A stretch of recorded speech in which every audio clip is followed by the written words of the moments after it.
Tom Hiddleston, the Avengers. Tom Hiddleston, who played Loki, grew his hair long to avoid wearing a wig for the filming of Thor.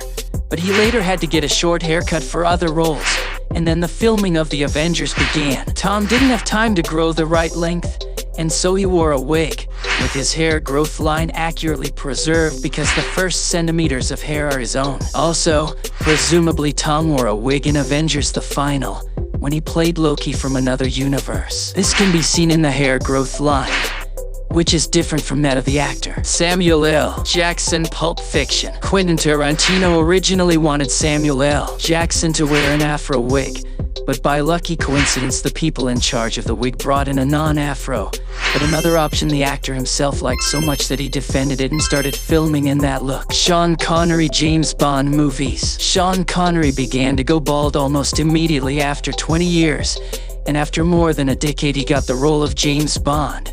But the young actor could not appear before the audience, though an elegant man, but still bald, so in each of his films he wore wigs. Chris Evans, Marvel movies. Chris Evans has a hairline that makes you notice a semblance of baldness, but when he plays the role of Steve Rogers, there are none, all thanks to the wigs he wears. At the same time, the wigs are different all the time, because you can notice that Cap has different hairstyles all the time. In many of the other films, Chris Evans doesn't use wigs. Robert Pattinson, Twilight. The Saga Breaking Dawn Part 2. Throughout all of the Twilight movies, Robert Pattinson has not parted with his native hair, but he had to make an exception during the reshoots of the latest installment. Attentive fans may have noticed that Edward's hair looks different in the third act of the movie. Robert explained that due to a lot of bleaching, he began to lose his hair. It was so noticeable that it was decided to use a wig. John Krasinski, The Office. You'd think why the lead actor in a show like The Office would want to wear a wig. The thing is that John Krasinski cut his hair short for the movie Love Beyond Rules. Then John was to star in 3 more episodes of the series The Office,